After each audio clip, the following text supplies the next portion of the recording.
दोस्तों, क्या कभी आपने 40,000 साल पुराना बियर देखा है? क्या दबा हुआ है अंटार्कटिका की करोड़ों साल पुरानी सफेद बर्फ के नीचे? क्या हुआ जब गर्मी से बर्फ पिघलने लगी और सदियों से दबे हुए जानवर बाहर आने लगे? ये हम सब आपको बताने वाले हैं आज के इस वीडियो में। बस अंत तक हमारे साथ में बने रहिएगा। तो चलिए शुरू करते हैं। Number 1, frozen beer and beer cup. Russia में आर्कियोलॉजिस्ट को फ्रोजन बियर मिला। उसके साथ में एक कप मिला है और रिसर्च करने के बाद में टीम ने बताया कि ये हजारों साल पुराना हो सकता है। इतने पुराने इस बियर की बॉडी में ज्यादातर ऑर्गन सही सलामत थे और बर्फ में दबे होने के कारण अच्छी कंडीशन में थे। इसके पहले जितने भी बियर्स मिले थे उन सभी की सिर्फ हड्डियां मिली थी, बॉडी तो मिली ही नहीं थी। इसलिए बर्फ में की गई खोज अपने आप में काफी वैल्यू रखती है। केव बियर्स ज्यादातर यूरेशिया में पाए जाते थे। Number 2, 10,000 foot long mountain range. Antarctica एक ठंडा रेगिस्तान है। यहाँ पर कई ऐसे रहस्य छुपे हुए हैं जिन्हें अभी भी वैज्ञानिकों के लिए समझना बाकी है। यहाँ इस ठंडी और नीली बर्फ के नीचे 10 करोड़ साल से भी ज्यादा पुरानी माउंटेन रेंज छुपी हुई है। सन 2000 में साइंटिस्ट ने अंटार्कटिका में करीब 74,000 माइल से भी ज्यादा की उड़ान भरी और ग्राउंड के अंदर देख सकने वाले रडार से काफी सारा डेटा इकट्ठा किया और उसी के बेसिस पर रिसर्च करने वाली टीम इस नतीजे पर पहुंची है कि यहाँ बर्फ के नीचे इतनी पुरानी माउंटेन रेंज दबी हुई है। रिसर्च टीम का यह भी कहना है कि यह माउंटेन रेंज एल्प्स पर्वतमाला जैसी दिखती है और यह जिन चट्टानों से बनी है वह 100 मिलियन से 250 मिलियन साल भी पुराने हो सकते हैं। मतलब कि वह पर्वत डायनासोर के टाइम की होगी। कोई आश्चर्य नहीं है कि वह इससे भी ज्यादा पुरानी हो। कई मिलियन साल पुराने अंटार्कटिका में इतनी पुरानी माउंटेन रेंज का मिलना कोई नई बात नहीं है। जहां पर साल के 12 महीने 0 डिग्री से भी 80 डिग्री नीचे तापमान रहता है, वहां अरबों साल पुरानी चीजें आइस के नीचे सुरक्षित दबी पड़ी होंगी। लेकिन क्या अंटार्कटिका कभी पिघल जाएगा? और अगर ऐसा हुआ तो क्या होगा? आपको क्या लगता है? हमें कमेंट बॉक्स में जरूर बताइएगा। नंबर 3, इनिशिएंट बैक्टीरिया। दुनिया में बैक्टीरिया लाखों प्रकार के हैं। इनमें से तो कुछ हमारे लिए फायदेमंद होते हैं और कई सारे नुकसान नहीं पहुंचाते हैं। लेकिन कुछ तरह के बैक्टीरिया हमारे लिए काफी घातक सिद्ध हो सकते हैं। ग्लोबल वार्मिंग का खतरा दुनिया पर मंडरा रहा है और वैज्ञानिक और आर्कियोलॉजिस्ट सभी को लंबे समय से इस बात की चेतावनी भी दे रहे हैं। अगर ग्लोबल वार्मिंग काफी ज्यादा बढ़ गई तो उसके कई पहलू सामने आ सकते हैं और उनमें से ये भी एक है कि करोड़ों साल से जमी हुई बर्फ पिघलने लगेगी और उसके नीचे करोड़ों साल से दबी हुई चीजें हमारे सामने आ जाएंगी। ऐसा ही कुछ हुआ जब अंटार्कटिका में लंबे समय से बर्फ में दबा हुआ रेनडियर की बॉडी बाहर निकल कर आ गई और उसमें जो बैक्टीरिया थे उन्होंने इतना घातक इन्फेक्शन फैलाया कि आसपास के एरिया में 1200 से भी ज्यादा रेनडियर्स की मौत हो गई, जो कि अपने आप में काफी दुखद है। और उसी के साथ 15,000 से भी ज्यादा लोगों को बीमार कर दिया। और इतने लंबे समय पुराने बैक्टीरिया आज के लोगों के लिए एकदम नए थे और उनके शरीर में उनके रोग प्रतिरोधक क्षमता भी नहीं थी। इस छोटे से उदाहरण से ही आप समझ गए होंगे कि अंटार्कटिका की बर्फ ना ही पिघले तो ही अच्छा है, क्योंकि हम लोग नहीं जानते कि उसके नीचे से क्या निकल कर बाहर आ जाएगा। वैसे भी एक कोरोना वायरस से अभी हम निपट नहीं पाए, दूसरा नहीं चाहते भैया। Number 4, mammoth brain. सन 2010 में रशिया के आर्कियोलॉजिस्ट को बर्फ के अंदर से एक मैमथ का ब्रेन प्राप्त हुआ। यह करीब 39,000 साल पुराना था। वैज्ञानिकों के हिसाब से डेथ के समय इसकी एज कोई ज्यादा नहीं थी, वह बच्चा ही रहा होगा, क्योंकि इतने लंबे समय से बर्फ के अंदर ही दबा हुआ था। इसलिए इसकी कंडीशन काफी अच्छी थी और बर्फ से निकलने के बाद में इसे वहां से 93 माइल्स दूर एक आइस स्टोरेज में रख दिया गया। वैज्ञानिकों ने दिमाग के अंदर सेरेबेलम नाम का हिस्सा भी मिला, लेकिन 4 ब्रेन की कंडीशन अच्छी नहीं थी। ऐसा पहली बार हुआ कि किसी मैमथ का ब्रेन मिला हो, लेकिन मैमथ तो उसके काफी पहले भी मिल चुके हैं। Number 5, the Archie man. बर्फ के अंदर हजारों लाखों साल पुरानी चीजें दफन है। अगर बर्फ में कोई वर्ल्ड फेमस ह्यूमन मिला है तो उसका नाम है Archie man.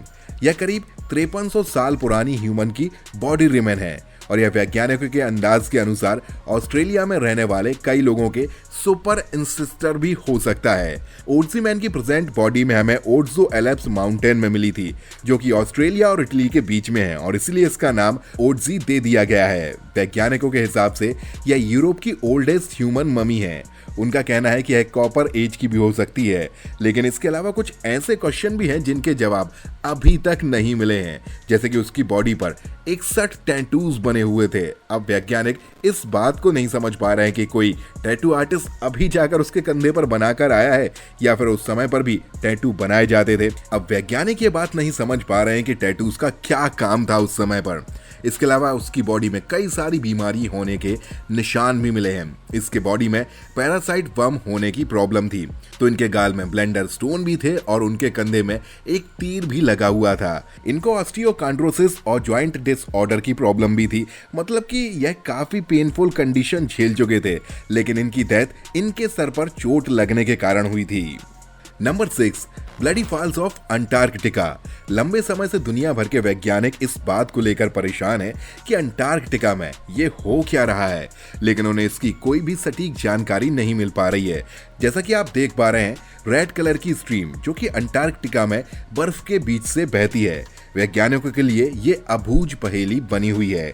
Blood fall glacier से बहने वाली है ब्लड स्ट्रीम क्या है, वैज्ञानिक आज तक नहीं समझ पाए हैं। हाँ, वैज्ञानिकों को इतना जरूर मालूम है कि यह रियल ब्लड नहीं है, बल्कि इसमें आयरन के पार्टिकल्स मिले हुए हैं और ये पानी है, इसलिए इसका कलर रेड है। अंटार्कटिका की मैक मडरो ड्राइव वैली में यह आपको देखने के लिए मिल जाएगी, लेकिन वैज्ञानिक ये नहीं समझ पा रहे हैं कि इसमें आयरन कहां से आया। टेलर ग्लेशियर से निकलने वाली इस ब्लड रेड स्क्रीन के बारे में साइंटिस्ट लोगों का मानना यह है कि ग्लेशियर के नीचे सब ग्लेशियर रिवर्स हो सकती है। वैज्ञानिकों की माने तो नीचे एक पुराना तालाब भी हो सकता है जिसमें काफी मात्रा में ब्रायन हो सकता है, जो कि आयरन में काफी रिच होता है और इसके कारण ये हमें देखने को मिलता है। आने वाले निकट भविष्य में हो सकता है कि इस रहस्य से भी पर्दा उठ जाए। Number 7, Llullaillaco. अर्जेंटीना और चिली के बॉर्डर के ऊपर स्थित एक स्टेट वोल्केनो है जिसका नाम लूलिया लाको है। वैज्ञानिकों को वहां पर 3 बच्चों की ममीज मिली है। रिसर्च करने वालों के अनुसार इन बच्चों को किसी पारंपरिक रिचुअल के चलते सैक्रिफाइस किया गया था। ये लोग चिल्ड्रन ऑफ लूलिया लाको के नाम से फेमस हैं। रिसर्च करने वालों ने यह भी अंदाजा लगाया है कि सैक्रिफाइस किए जाने वाले बच्चों को कई साल पहले ही सिलेक्ट कर लिया जाता था और इन लोगों को 5 फीट गहरे गड्ढे में दफना दिया जाता था और वहां पर उनकी डेथ हो जाती थी। Number 8, 25 million year old lake. खोजी वैज्ञानिक शांत नहीं बैठते और वह बर्फ की परत दर परत खोदते ही जाते हैं कि नीचे और क्या छुपा हुआ है। अंटार्कटिका में बर्फ के काफी नीचे खुदाई के दौरान उन्हें 2.5 करोड़ साल पुरानी एक झील मिली और वैज्ञानिकों ने उसके ऊपर तस्दीक से रिसर्च की तो उन्हें पता चला कि जितनी पुरानी झील है उसमें उतने ही पुराने जीवन के अंश भी हैं। वैज्ञानिकों के हिसाब से झील पुराने इतिहास को समझने में काफी सहायक होगी। महाद्वीप में 2 मील से भी ज्यादा गहरे ड्रिल करने के बाद में वैज्ञानिकों को यह झील मिली जिसका नाम है वोटाक और अंटार्कटिका पे मिला हुआ यह आज तक का सबसे बड़ा लेक बन चुका है। लेकिन वैज्ञानिक अभी तक आश्चर्यचकित हैं क्योंकि मई के साथ साथ इसका पानी आइस क्यों नहीं बन रहा है। रिसर्च करने वालों को जो बैक्टीरिया उस पानी में मिले हैं वो एकदम नए किस्म के बैक्टीरिया हैं। 2015 में भी उन्हें यह पता चला कि यह बैक्टीरिया न्यू टाइप के हैं, लेकिन 2016 में एक बार फिर से खुदाई करने पर उन्हें एक और झील मिल गई। और वहीं कुछ लोगों का कहना है कि हमें बर्फ के नीचे लंबे समय से दबी हुई चीजों को डिस्टर्ब नहीं करना चाहिए क्योंकि हम नहीं जानते कि उसमें हमारे लिए कहीं कोई खतरा तो नहीं छुपा हुआ है। आपको क्या लगता है दोस्तों, हमें कमेंट बॉक्स में जरूर बताइएगा। Number 9, Siberian woman. Princess of बुकाक नाम की है साइबेरियन वुमन असल में एक वुमन की ममी है। रिसर्च करने वालों के अनुसार यह 5th सेंचुरी बीसी की मतलब आज से लगभग करीब 7000 साल पुरानी हो सकती है। 1993 में यह बुकाक प्लेटियो नाम की जगह पर मिली थी जो कि चाइना बॉर्डर के काफी नजदीक है। रिसर्च टीम का कहना है कि वह पजीरा कल्चर से संबंध रखती है जो कि 7-8 हजार साल पहले हुआ करता था। वैज्ञानिकों का कहना यह भी है कि इस लेडी को ब्रेस्ट कैंसर था। ये उसके बॉडी एग्जामिनेशन करने से पता चला है। उसके बॉडी पर कहीं गिरने के चोट के निशान पाए गए हैं, लेकिन सबसे आश्चर्यजनक बात यह है कि उसके बॉडी पर टैटूज भी मिले हैं। टैटूज में हिरन और पैंथर जैसे एनिमल्स को ज्यादा यूज किया गया है, जो कि उस समय पर धार्मिक प्रतीक माने जाते थे। लेडी से कुछ ही दूर पर 2 वॉरियर्स की रिमेन्स भी मिली हैं और उनके बॉडी पर ऐसे ही टैटू मिले हैं जिन्होंने वैज्ञानिकों को फिर से मिस्ट्री में डाल दिया है। एक बात तो साबित होती है कि टैटूज का कल्चर नया नहीं है दोस्तों, यह हजारों साल पहले भी हुआ करता था। यदि आपको भी टैटूज पसंद है तो हमें कमेंट बॉक्स में जरूर बताइएगा। Number 10, frozen ice apps puppies. जब से लोगों को यह पता चला है कि हजारों साल पुराने अवशेष जो कि आर्कियोलॉजिस्ट को मिलते हैं, इनकी कीमत लाखों और करोड़ों में हो सकती है, तो कई सारे लोग इन चीजों को ढूंढने के काम में लग गए हैं। ऐसे ही कुछ लोग मैमथ को ढूंढ रहे थे, लेकिन उन्हें जो मिला वह कम मिस्टीरियस नहीं था। लोगों को हजारों वर्ष से दबे हुए फ्रोजन डॉग्स की बॉडी मिली है। यह डॉग ममीज काफी अच्छी कंडीशन में थे, इनकी स्किन भी थी, इंटरनल ऑर्गन भी काफी अच्छी कंडीशन में थे और बॉडी फर भी सलामत था। इसलिए फ्रोजन बॉडी को रशिया में याकुटुशा नाम की जगह में सुरक्षित रख दिया गया। वैज्ञानिकों को इनकी मदद से हजारों साल पुराने जानवरों के नेचर के बारे में जानकारी मिलने में आसानी होगी और उन्हें ये भी पता चल सकेगा कि वो उस समय खाते क्या थे, क्योंकि उन्हें स्टमक से कुछ पिग्स और ग्रास भी मिली है। तो दोस्तों, आज की वीडियो में केवल इतना ही। आपको क्या लगता है, जानवर हमारे इस अर्थ पर कितने लंबे समय से रह रहे होंगे? कमेंट बॉक्स में जरूर बताइएगा। मिलते हैं अगली वीडियो में, तब तक के लिए जय हिंद। थैंक यू दोस्तों।